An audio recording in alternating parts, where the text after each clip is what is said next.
Hey, what's up? How you doing, everyone? It's James here at SwitchWatch, your home for everything Nintendo Switch related. I'm back today with another review, and this one is Bloodstained, Curse of the Moon. This one's been developed and published by Inti Creates. I'm going to pop a gameplay video which you can check a link out to up here. Many thanks to Inti for giving us this copy for review purposes. Let's not waste any more time. Is this one worth your hard-earned cash? Let's jump in and find out. Bloodstained Curse of the Moon has an interesting history. Back in 2015, Koji Igarashi, one of the Konami leads on many of the Castlevania games over the years, successfully funded Bloodstained Ritual of the Night as a spiritual successor to the later Castlevania games. In parallel, a smaller project was proposed as one of the stretch goals, a homage to the 8-bit Castlevania games of the NES era, and specifically Castlevania 3 Dracula's Curse. Thus was Bloodstained Curse of the Moon born. In the game, you are set to face hordes of demons over the course of one bloody night. You play as Zangetsu, a demon slayer that is direct clone of Castlevania's Trevor C. Belmont. Along the journey you have 3 other companions to face in this 8-bit retro Metroidvania game that flies very close to its source inspiration.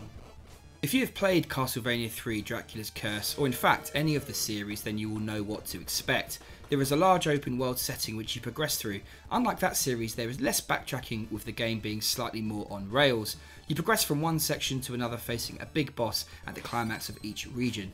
The controls are accurate, thankfully, and moving around while slaying enemies is satisfying both with the D-pad or with a joystick. As well as your basic attack, you have a special move that uses mana. Your character has a number of different skills that can be picked up through the game.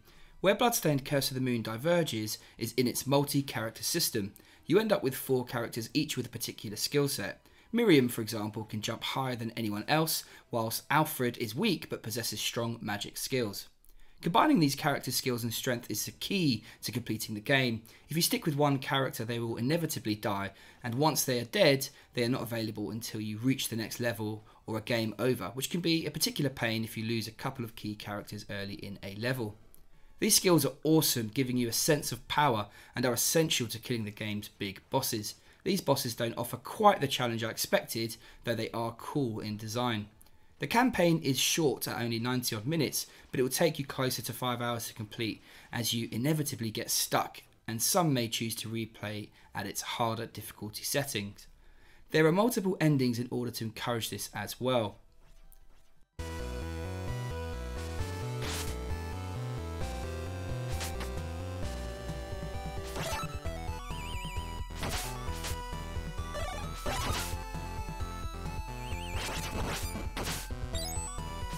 Castlevania 3 has one of the most recognisable soundtracks, and the whole series is renowned for its audio, so it was important to get the soundtrack right for its homage. It is likely for this reason that Michiru Yamane, an ex-Konami composer credited with working on several Castlevania titles, produced the tracks for this game. The bit-style tunes fit both the retro style of the game and its specific areas and bosses perfectly. The sound effects do not disappoint either. From the ping of collecting a life to the crack of a whip, the audio has been lovingly crafted. As a retro-inspired game, Bloodstained Curse of the Moon sticks true to the era with a limited colour palette and small pixel art sprites with detailed backgrounds. It is a common misconception that pixel art equals lesser artwork, when in fact, the smaller the canvas, the smarter that artist has to be in order to create the perception of more detail, which led to extremely talented artists back in the early 90s working on games. That said, this was done due to very real restrictions which no longer exist. The result is some people appreciating and loving the painstaking work taken to detail every pixel, whilst others see it as an unnecessary lack of detail. On that scale, the artwork here is good. The enemy models look good, but everything sticks very closely to Castlevania without any deviation or huge variety.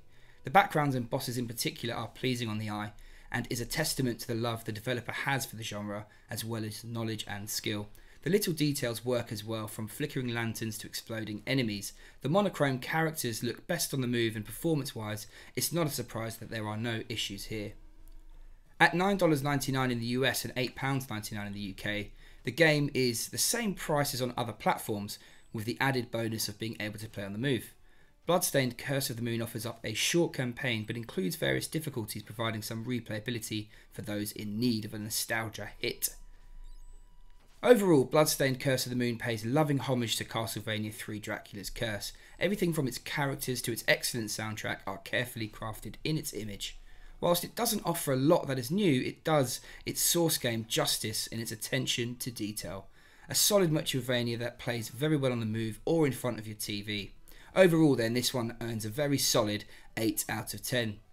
That's it from me today, guys. I hope you've enjoyed this one. To all of our subscribers, we massively appreciate everything you do for us. Pop us a comment down below and hit that like button if you've enjoyed it.